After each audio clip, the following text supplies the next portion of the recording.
highly enough. This guy knows it firsthand. He sees it, and he sees the way out. His latest, which will be a New York Times bestseller again, is just a remarkable book, A Point in Time, The Search for Redemption in This Life and the Next. Pick it up. It's available everywhere now and available on Amazon.com. A Point in Time by David Horowitz. When we come back, I want to ask David a little bit about if you have one piece of advice on the Middle East, on what people need to understand, because I don't think people have really tied in why I went to Israel. I can't seem to get this connection to people on, oh, wow, this does make a difference because the left is doing this intentionally. And the one piece of advice that you would give on people who are just picking up the torch and saying, okay, I don't really understand it all yet, but I'm going to stand. What is your piece of advice?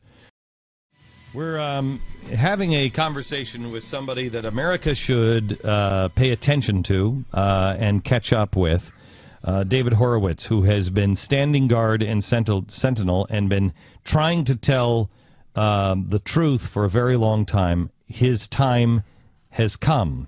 You know, everybody has their moment in time, and David, you know, it's like Ronald Reagan said, you know, time just caught up with him. He didn't change. It just caught up. Everything caught up with him.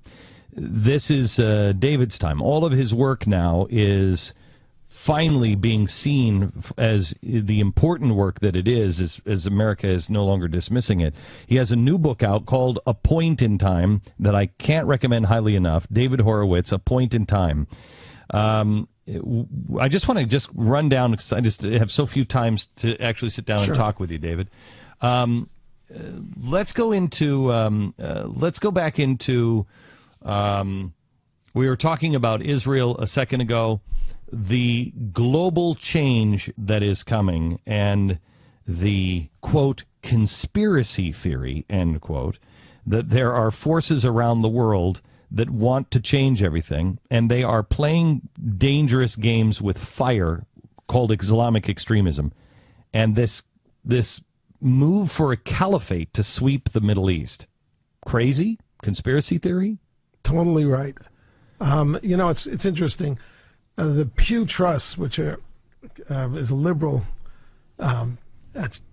foundation, just did a poll among American Muslims, and they found that 60% of American Muslims are concerned, or very concerned, about growing extremism in the Muslim community in this country.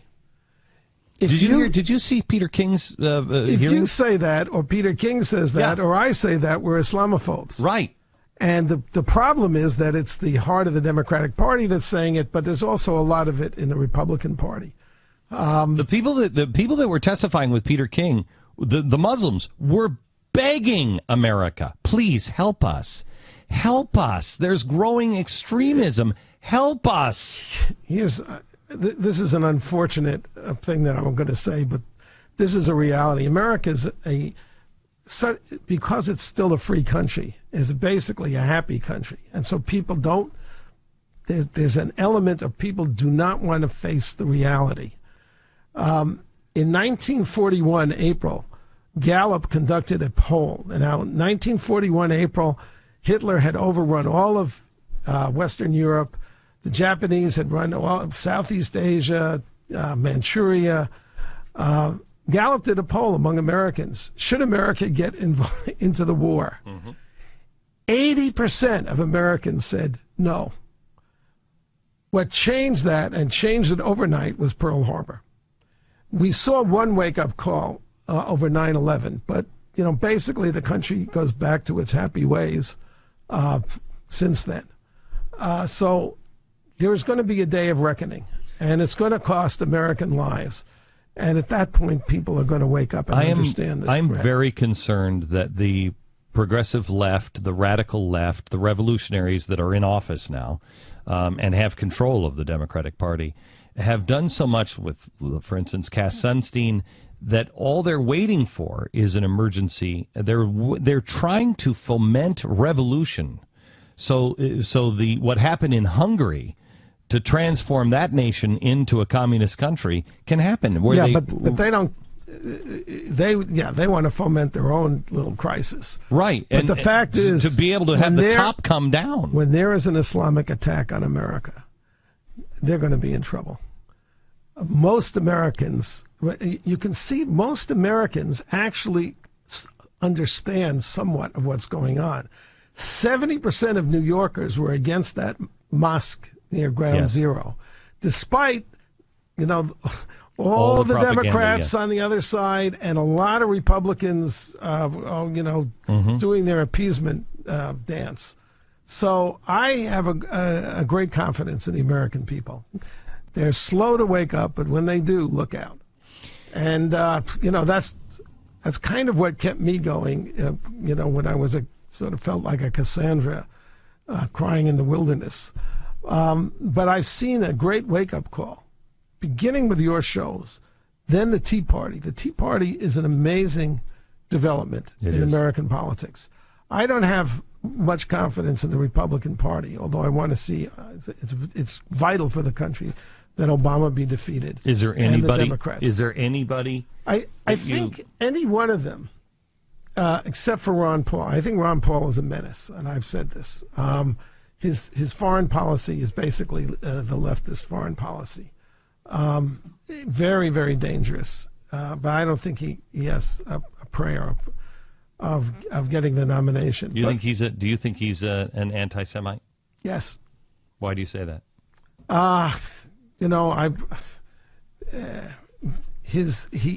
Because of what he did in his newsletter, and because he is so tone deaf to the plight of Israel, and that. I mean, if you look at Israel and you're not looking at it as Jews, what do you see? You see a tiny little democracy, really tiny, in the Middle East, and a massive genocidal movement around it to utterly destroy it.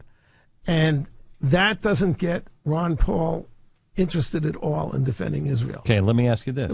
Let's look at it. Let me play devil's advocate here. Let's look at it as a founder, and a founder would say, you know what, we are an enemy to none and a friend to all, and everybody has to stand on their own two legs. Yeah, but Israel has a right. How long did it take to cross the ocean when the founders founded the country? I mean, look, America's vulnerable. We've been...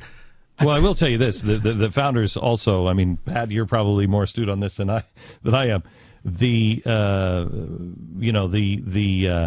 founders took on Islamic extremists, right? Hard. The Barbary Pirates. Hard. Mm-hmm. And in fact, David Barton and I were talking about this the other day. The Quran, that Ellison used to swear in on, the Quran that he used was Thomas Jefferson's Quran. But what was the fact? Were you there when David was talking about this? I'm not sure. Oh, I have to get this fact from him. The first Qurans printed here in America had like a warning label on them saying, hey, we're printing this so you could see. Yeah, weren't they trying to figure out the Barbary Pirates? Yeah, weren't they trying to figure out their religiosity? That's why Thomas Jefferson got it, because he was trying to figure it out. Saying, it's a warrior religion. Yeah. I mean, Jesus was a carpenter who preached peace. It was completely nonviolent. Muhammad was a warrior and wiped out a whole Jewish community, committed a genocide and killed Christians. But see, wherever they went, they put a mosque on top of whatever, or changed the church into a mosque or built a mosque on the top of Solomon's temple. But you can't... you just said 60% of Muslims are worried about extremism. Right, so there are good Muslims. Good Muslims, of course, because people need meaning in their lives. There are all things that religions do. If you pray 5 times a day, you're a Muslim. A lot of Muslims don't know what's in the Quran, and would not be on board for this. But unfortunately, they're pretty silent. Well, I will tell you this. I've just spent a while with Joshua, and you read Joshua.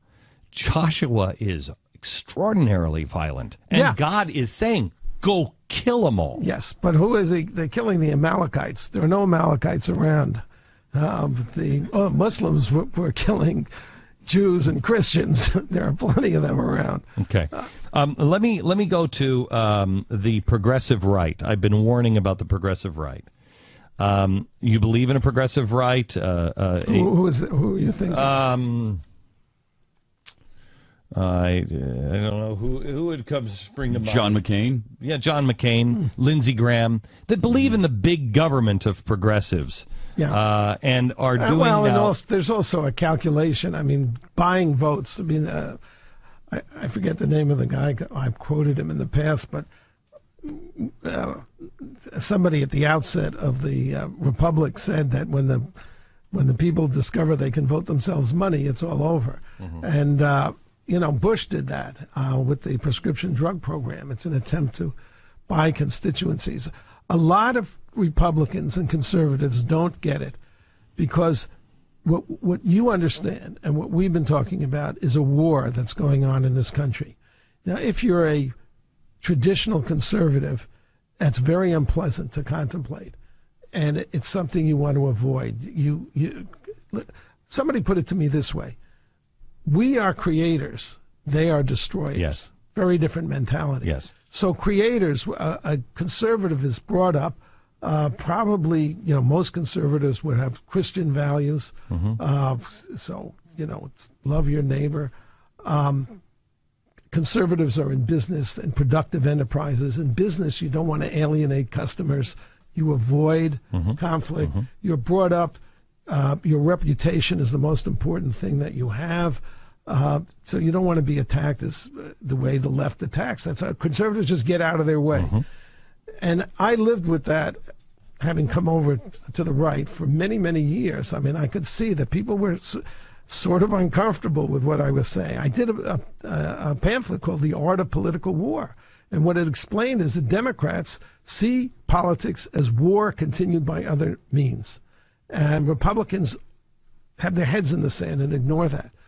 I had one of my supporters saying, I won't give you money, David, unless you take that war out. Well, but you have... They started the war. You have the president not going after Hoffa this week with his language. Because he totally identifies with what Jimmy Hoffa said. But I mean, that is really an amazing... It is. It's a direct assault on democracy. The whole idea of democracy is that we agree to disagree, and then when the next election comes, meet me on the battlefield of ideas. Exactly. Yeah. All right. And so, David Horowitz is the man that you've been listening to, and the author of a great book, A Point in Time: The Search for Redemption in This Life and the Next. David, I hope we spend some more time together in the future. Thank you. Please read his entire catalog. Go out and buy one book, and then we'll buy the next one and the next one.